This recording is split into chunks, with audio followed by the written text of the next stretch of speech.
Good morning to all. डबक्रा maths classes में आप सभी का फिर से स्वागत है। मेंसुरेशन की जो सीरीज़ अपन ने स्टार्ट करी थी उसके अंदर अपन दो पोर्शन जो है वो पढ़ चुके हैं, जिसमें अपन ने पूरा रेक्टेंगल को पढ़ा है, आयत को पढ़ा है। पार्ट 3 में आज हम स्टार्ट कर रहे हैं स्क्वायर से रिलेटेड जितनी भी चीज़ें होगी सब चीज़ों को अपन पूरा डिटेल में पढ़ेंगे। ठीक है, कैसे इसके फॉर्मूले हैं, क्या क्या होता है, कितने तरीके से क्वेश्चंस आते हैं, सारी चीज़ों को देखते रहिए। ठीक है, सबसे पहले बात करते हैं स्क्वायर होता क्या है। तो ऐसी कोई भी आकृति जिसकी चारों भुजाएं समान हो, चार भुजाओं वाली आकृति या ऐसा चतुर्भुज जिसकी चारों भुजाएं समान हो, इक्वल हो। ठीक है, चारों भुजाएं क्या होनी चाहिए, समान होनी चाहिए, और प्रत्येक कोण जो है वो 90 डिग्री का हो। ठीक है, एवरी एंगल इज़ 90 डिग्री, प्रत्येक कोण जो है वो 90 डिग्री का होना चाहिए। चारों भुजाएं समान होनी चाहिए और हर एंगल 90 डिग्री का होना चाहिए। साथ में ऐसा भी बोल सकते हैं आप कि आमने सामने की भुजाएं समानांतर होनी चाहिए। मान लो ये कोई वर्ग है ए बी सी डी, तो आप यहाँ पर बोल सकते हैं कि ए बी पैरेलल है सी डी के और बी सी समानांतर है ए डी के, पैरेलल है ए डी के।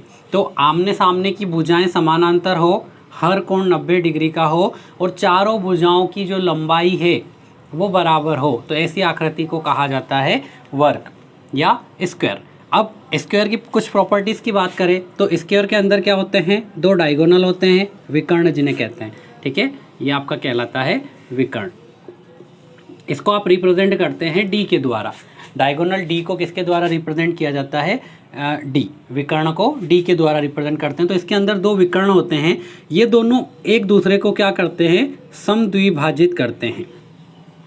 ये विकर्ण एक दूसरे को क्या करते हैं, समद्विभाजित करते हैं। मतलब इसके जो विकर्ण होते हैं, विकर्ण एक दूसरे को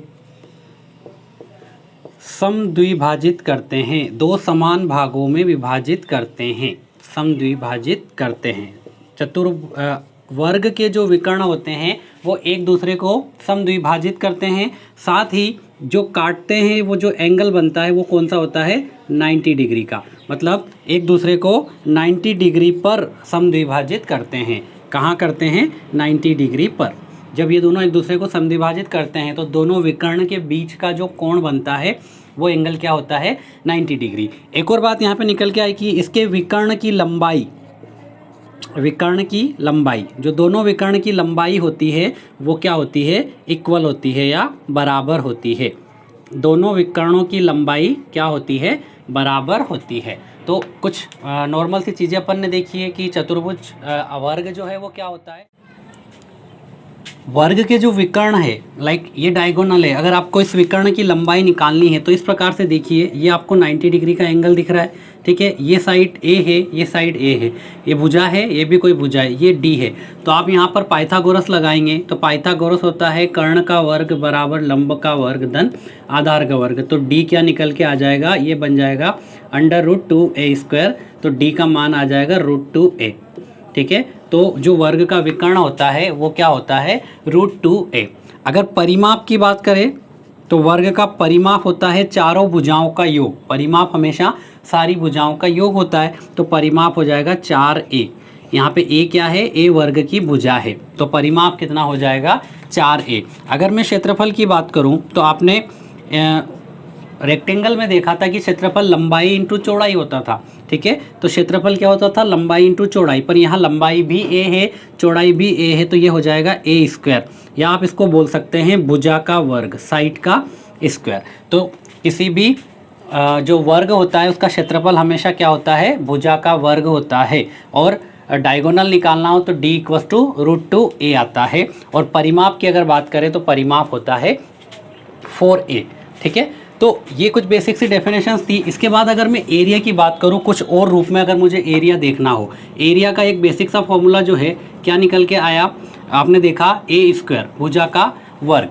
ठीक है, अगर एरिया को किसी सपोज की डायमीटर या डायगोनल की टर्म में अगर आपको एरिया को देखना है, ठीक है, डायगोनल की टर्म में अगर आपको एरिया को देखना है तो ज़रा ध्यान से देखिए कि ये डायगोनल की लंबाई क्या हो गई, डायगोनल की लंबाई क्या है, √2a। अभी जो अपन ने निकाला था इसका डायगोनल कितना आया था, डायगोनल निकल के आया था √2a।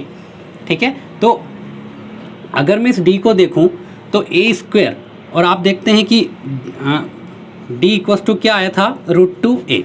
डी इक्वस टू क्या आया था, √2a। अगर मैं दोनों तरफ स्क्वायर कर दूं, अगर मैं दोनों तरफ स्क्वायर कर दूं वापस से, तो डी स्क्वायर बराबर 2a आएगा, डी स्क्वायर बराबर 2a स्क्वायर बन जाएगा। तो यहाँ से a स्क्वायर का मान क्या निकल के आएगा, तो आप कहेंगे a square equals to 1/2 into d square, 1/2 into d square. तो ये भी एरिया का एक फॉर्मूला होता है, a square equals to 1/2 into d square. तो आपको अगर डायगोनल दिया हो तो डायरेक्ट एरिया आप ऐसे भी निकाल सकते हैं, आपको अलग से भुजा निकालने की ज़रूरत नहीं है, एरिया आप इस प्रकार से भी निकाल सकते हैं, ठीक है।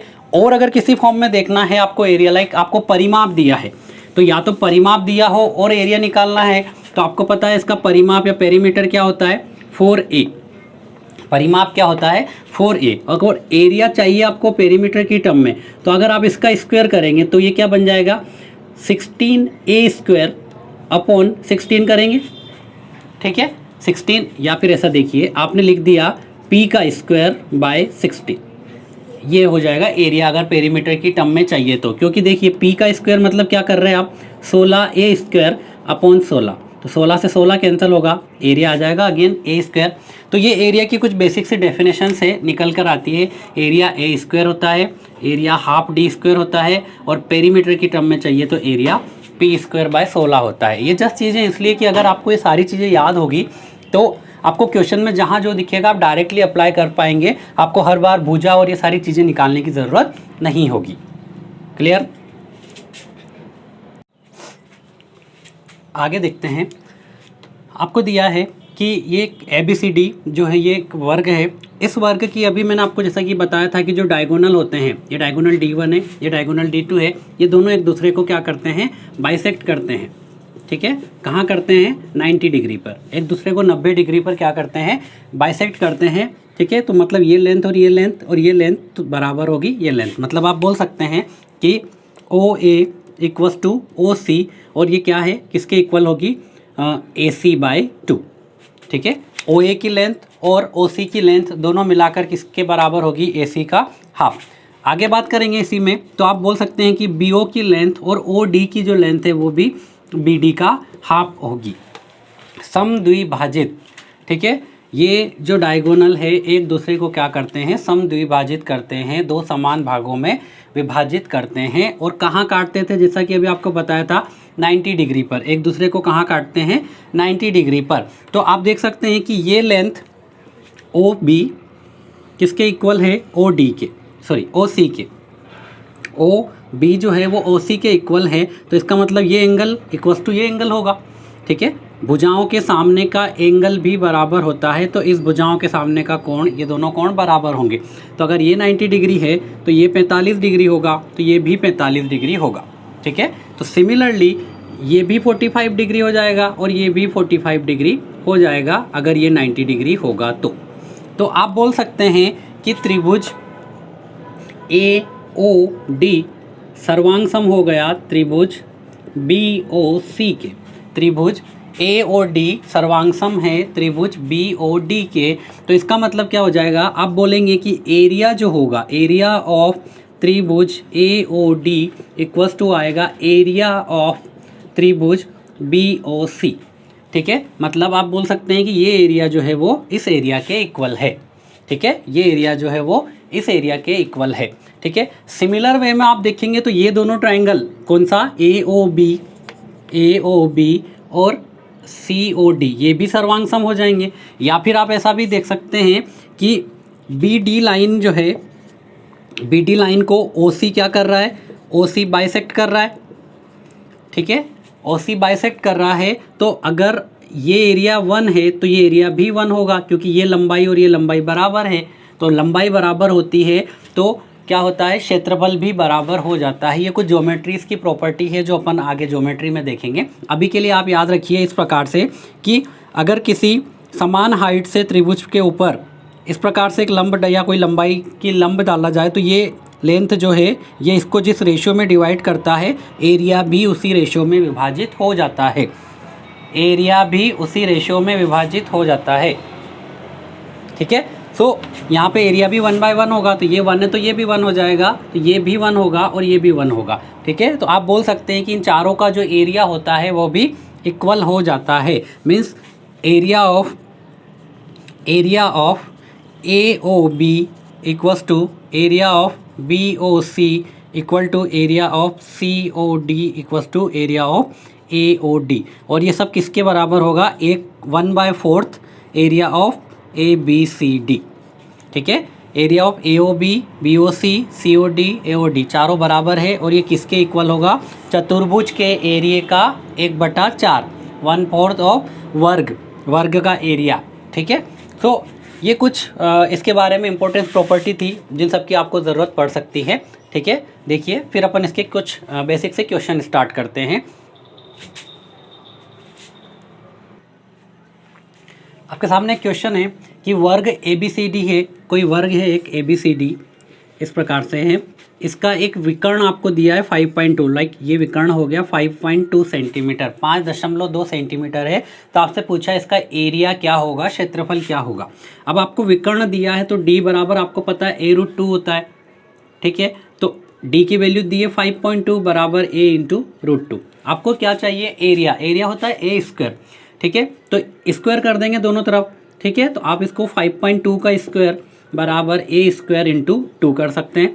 5.2 52 होता है, 52 का स्क्वायर आएगा 27.04। ये स्क्वायर निकालने की ट्रिक मैंने आपको एक वीडियो बना रखा है, आप उसको देख सकते हैं, समझ में आ जाएगा।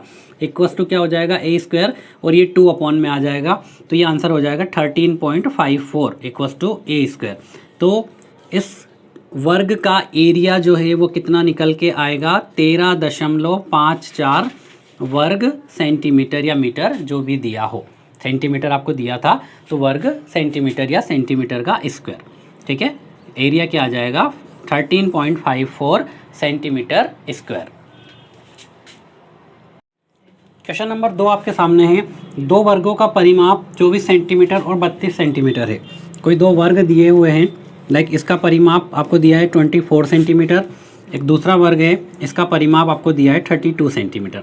आगे क्वेश्चन में बोला है कि इन दोनों वर्गों के क्षेत्रफलों के योग के बराबर क्षेत्रफल वाले, आपको इन दोनों का एरिया निकालना है और इन दोनों का एरिया जितना होगा उसके बराबर वाला एक कोई तीसरा वर्ग होगा। ठीक है, तो उस तीसरे वर्ग का एरिया कितना होगा ये आपको निकालना है। ठीक है, तो आपको पेरीमीटर दिया है, आपको पता है पेरीमीटर दिया होगा, मतलब P आपको पता है क्या होता है? 4A बराबर 24। तो यहाँ से A कितना आ जाएगा? 6 आ जाएगा, और ये 4A बराबर 32 है, तो यहाँ से A कितना आ जाएगा? 8 आ जाएगा। इन दोनों का एरिया निकल गया। ठीक है, तो इसका क्षेत्रफल कितना हो जाएगा? तो आप कहेंगे कि इसका क्षेत्रफल A² मतलब 36 होगा सेंटीमीटर स्क्वायर, और इसका क्षेत्रफल A² मतलब 64 हो जाएगा वर्ग सेंटीमीटर या सेंटीमीटर का स्क्वायर। तो पहले वाले वृत्त का एरिया आ गया 36, दूसरे वृत्त का एरिया आ गया 64। आपसे पूछा है इन दोनों क्षेत्रफलों के योग के बराबर वाले क्षेत्रफल वाले तीसरे वर्ग का विकर्ण क्या होगा? विकर्ण की लंबाई पूछिए। ठीक है, तो अब आप देखेंगे तीसरा वर्ग जो बनेगा उसका एरिया क्या होगा? इन दोनों एरिया का योग, मतलब 36 प्लस 64 इक्वल्स टू कितना आ गया? 100। तो A² कितना है? 100 आ गया। A² 100 है, मतलब साइड कितनी आ जाएगी? 10 सेंटीमीटर। भुजा कितनी आ गई? 10 सेंटीमीटर। और आपसे पूछा क्या है? विकर्ण पूछा है D। आपको पता है D इक्वल्स टू A√2 होता है। A का मान 10 दिया है, √2 आंसर आ जाएगा, तो 10√2 आपका आंसर हो जाएगा। तो विकर्ण कितना निकल के आएगा? 10√2। नेक्स्ट क्वेश्चन देखते हैं। आपको दिया है एक आयत की लंबाई 12 मीटर है, एक कोई आयत है जिसकी लंबाई 12 मीटर और चौड़ाई 5 मीटर है। उस वर्ग के विकर्ण की लंबाई ज्ञात करो जिसका क्षेत्रफल आयत के क्षेत्रफल के बराबर है। आपको बोला कि इस आयत का क्षेत्रफल एक वर्ग के क्षेत्रफल के बराबर है, तो इस वर्ग का आपको विकर्ण निकालना है D। अब इसका क्षेत्रफल आप देखेंगे तो होता है लंबाई इंटू चौड़ाई, तो 12 इंटू 5 करेंगे तो आपका आंसर आ जाएगा 60। तो ये 60 किसके बराबर है? इसका क्षेत्रफल के बराबर, और वर्ग का क्षेत्रफल होता है A²। ठीक है, that means A² equals to 60 है, तो A का मान कितना आ जाएगा? √60। तो आप देखेंगे A जो है √60 को देखेंगे 15 इंटू 4 होता है, 4 को आप बाहर निकालेंगे 2√15 आ जाएगा। तो वर्ग की जो भुजा है वो कितनी आ गई? 2√15। भुजा कितनी आ गई? 2√15। बट आपसे भुजा नहीं पूछी, आपसे उसने क्या पूछा था? विकर्ण बताना है डी। तो या तो आप पाइथागोरस लगा दीजिए, आपको पता है डी होता है a√2। तो a कितना आया? a आया 2√15 इंटू √2 करेंगे तो आपका आंसर आ जाएगा 2√30। तो जो वर्ग बनेगा उस वर्ग का विकर्ण जो होगा वो 2√30 सेंटीमीटर होगा। सो इस प्रकार से आज अपन ने कुछ बेसिक से क्वेश्चन किए हैं वर्ग के। कल इसके आगे के जो भी क्वेश्चन बनते हैं, लाइक इसके बाहर बनने वाली सड़क की चौड़ाई, अंदर बनने वाली सड़क की चौड़ाई, ठीक है, बीच में बनने वाली सड़क का एरिया, ठीक है, वो सारी चीज़ें कैसे निकालते हैं। साथ ही जो शेडेड एरिया के कुछ क्वेश्चंस बनते हैं इस प्रकार से, जो पत्ती का एरिया निकालना आता है वर्ग के अंदर बनने वाले, वो सारे अच्छे अच्छे क्वेश्चंस अपन करेंगे। साथ ही इसके अंदर बनने वाला सर्कल का एरिया, बाहर सर्कल जो होगा, इन सर्कल, आउटर सर्कल, वो सारी चीज़ें अपन 1 बाय 1 डिस्कस करेंगे। तो जुड़े रहिए रबकरा मैथ्स क्लासेस में। Thank you.